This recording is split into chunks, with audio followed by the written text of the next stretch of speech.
ஒரு அற்புத முத்தின் தெய்வீக பிறப்பு. பிஸ்மில்லாஹிர் ரஹ்மானிர் ரஹீம். குரு அருட்துணை வெற்றி. கருணையின் திருவுருவமாகிய உள்ளன்புமிக்க அஷேக் இன்சானுல் காமில் ஷேகுல் அக்ரம் ஷேகுல் அம்ஜத் ஆஷிகே இலாஹி சூஃபி மகான் அப்துல் வதூத் பாவா ஷத்தாரியத்துல் காதிரி கலந்தரி கத்தசல்லாஹு சிர்ரஹுல் அசீஸ் ஒளிநாயகத்தின் புகழோங்கிய வாழ்க்கை சரித்திரத்தின் ஓர் சிறிய சாராம்சம். உலக குரு ஒருவன், அவனே இறைவன். அவன் அருளால் பல பொருளும் பாரில் உள்ளது. இலங்கை கேகாலை மாவட்டத்தில் இருக்கும் பசுமை நிறம் கொண்ட கொட்டியா கும்புரை எனும் அழகிய சிறிய கிராமத்தில் குருகொட நதிக்கரை ஓரத்தில் வாழ்ந்து வந்த அன்பும் பண்பும் நல்லொழுக்க நெறிகளும் கொண்ட ஓர் வறிய குடும்பத்தில் அன்பு அன்னை மீரா லெப்பை ஹம்சா உம்மாவுக்கும் மதிப்புக்குரிய தந்தை பெரிய தம்பி லெப்பை அண்ணவர்களுக்கும் கடைசியாகவும் 5ஆம் செல்வ புதல்வனாகவும் அன்பு மிகுந்த சூஃபி மகான் அப்துல் வதூத் பாபா நாயகம் ஹிஜ்ரி வருடம் 1343 ஷவ்வால் மாதம் 2ஆம் திகதி, அதாவது 1925 ஏப்ரல் மாதம் 25ஆம் திகதியில் இவ்வுலகத்தில் பிறந்தார்கள். இப்பிறப்பின் மகிமை என்னவென்றால், பிறப்பதற்கு முன்பாகவே பிறப்பை பற்றிய முன்னறிவித்தலை பெற்றதே ஆகும். அக்காலத்தில் சன்மார்க்க போதகராகவும் மெய்ஞான வழிகாட்டியாகவும் தீர்க்கதரிசியாகவும் திகழ்ந்த குராஷான் தேசத்தை சேர்ந்த அஸ்ஸையது குராஷானி மௌலானா நாயகம் அவர்கள் சன்மார்க்க பணியில் நிமித்தமாக கொட்டியா கும்பரையில் உள்ள அஸ்ஸையது சாதாத் அகீல் முஹம்மது வலியுல்லா ரலியல்லாஹு அன்ஹு நாயகத்தின் தர்காவுக்கு வருகை தந்திருந்த நேரத்தில் ஒரு நாள் அன்பான பக்தர் ஒருவரின் அழைப்பை மதித்து விருந்துக்கு சென்றார்கள்.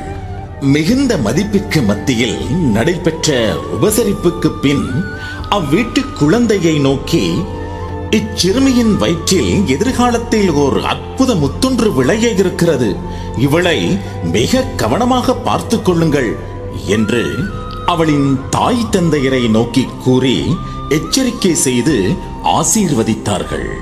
அச்சிறுமி வேறு யாரும் இல்லை, என்றென்றும் முத்தாய் விளங்கிய சூஃபி மகான் அப்துல் வதூத் பாபா நாயகத்தின் அன்பு தாயார் ஹம்சா உம்மா அவர்களே ஆவார்கள்.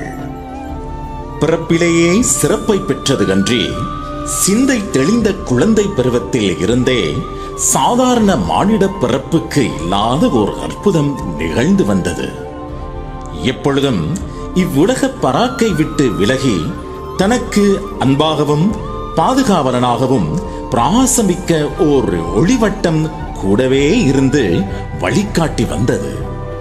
அன்னையின் பாசமும் தந்தையின் அரவணைப்பும் சகோதர சகோதரியின் அன்பும் சிறு குழந்தைகளின் விளையாட்டுமின்றி பள்ளிக்கூட பாடங்கள், ஆசிரியர்கள் என எதிலுமே கவனம் இல்லாமல் அவ்வொழியிலேயே மயங்கி லயித்து தனிமையை நாடி வாழ்ந்து வந்த நிலையில் அன்னாரின் 9ஆம் வயதில் ஓர் அற்புதம் நிகழ்ந்தது.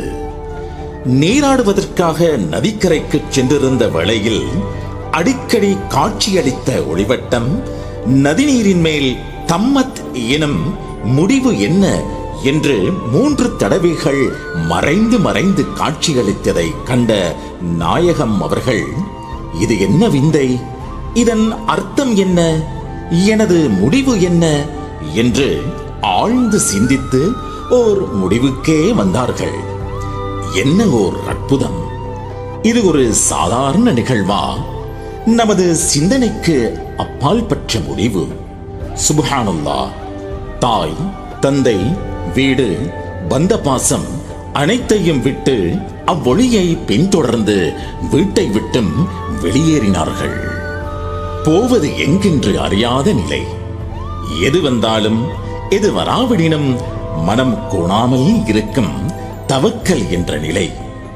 பயணத்தை ஆரம்பித்து கால்நடையிலேயே காடும் மேடுமாய் கடந்து ஜீலானி, கதிர்காமம்,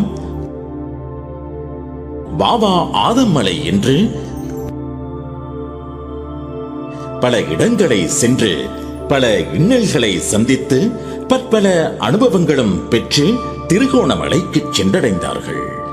அங்கு வசித்து வந்த காலத்தில் என்னென்னவோ கூலி வேலைகளை செய்து சேர்த்த பணத்தை வைத்து சரக்கேற்றிய ஓர் தோணியின் வழியாக நாட்டை கடந்து தென்னிந்தியாவை சென்றடைந்தார்கள்.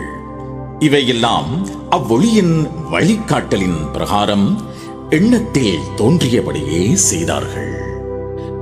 அங்கிருந்து கால்நடையிலேயே மனம் போகும் போக்கில் அவ்வொளியை பின்தொடர்ந்து ஒரு கடினமான பயணத்தின் பின் நாகூர் தர்கா வாசலில் முன்னே வந்து நின்றார்கள்.